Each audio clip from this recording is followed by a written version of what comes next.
shot in the back of the head, ruled a suicide. The death of Charles Morgan, Tucson, Arizona, 1977. June 18th, 1977. The Arizona desert. A man is found face down in the dirt, 40 miles from home, shot in the back of the head, wearing a bulletproof vest, his own gun beside him, wiped completely clean of fingerprints. In his underwear, a $2 bill covered in coded names, a Bible verse, and a hand-drawn map of a drug smuggling route. In his car, extra weapons, a CB radio, ammunition, and one of his own teeth wrapped in a handkerchief. The official verdict? Suicide. Who was Chuck Morgan? 39 years old, Tucson, Arizona, married, 4 daughters, respected businessman. On the surface, ordinary, but Chuck Morgan ran escrow for organized crime. He handled gold transactions worth over $1 billion, money from the mafia, from exiled Vietnamese officials, from sources nobody wanted traced. He kept duplicate records of everything. A man who knew too much, and he knew it. The disappearances. March 22nd. Morgan leaves for work, never arrives. 3 days later, he stumbles home at 2 a.m. No shoes, plastic handcuffs on his wrists, unable to speak. He writes to his wife, Ruth. A drug had been painted on his throat. He'd been kidnapped. Don't call the police. It will get the family killed. He grew a beard, carried weapons, wore a bulletproof vest every day. Then June 7th, he disappeared again.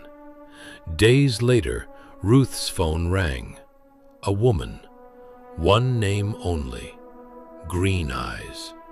She told Ruth that Chuck would never come home. Then she quoted a Bible passage, Ecclesiastes 12, verses about the certainty of death. Then she hung up. The body. June 18th. A body in the desert, 40 miles from home, shot in the back of the head with his own revolver. No fingerprints on the gun. Gunshot residue on his left hand. Chuck was right-handed. In his car, weapons, ammunition, a CB radio, and one of his own teeth wrapped in a handkerchief. Pinned inside his underwear, a $2 bill, 7 Spanish surnames, a Bible verse, Ecclesiastes 12, the same one Green Eyes had quoted. A hand-drawn map pointing toward drug smuggling routes near the Mexican border.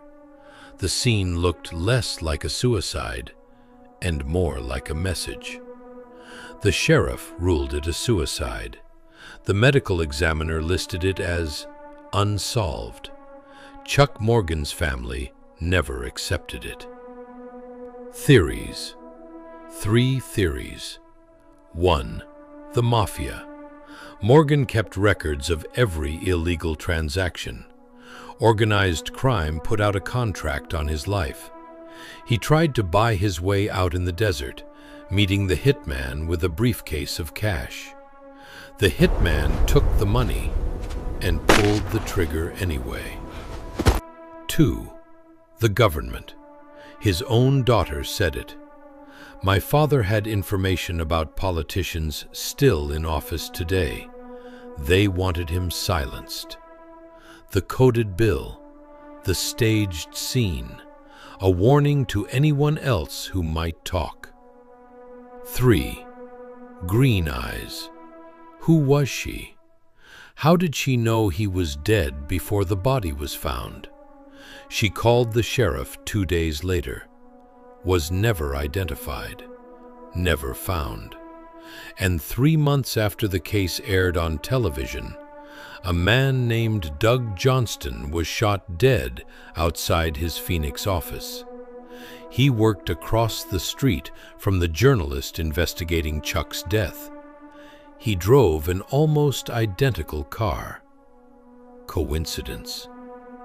Chuck Morgan's 4 daughters never got answers. The men he had records on were never charged. Some are still alive. And that $2 bill, the names, the map, the Bible verse, nobody has ever explained what it means. Shot in the back of the head, ruled a suicide. This has been Where It Went Cold. What do you think that bill was saying?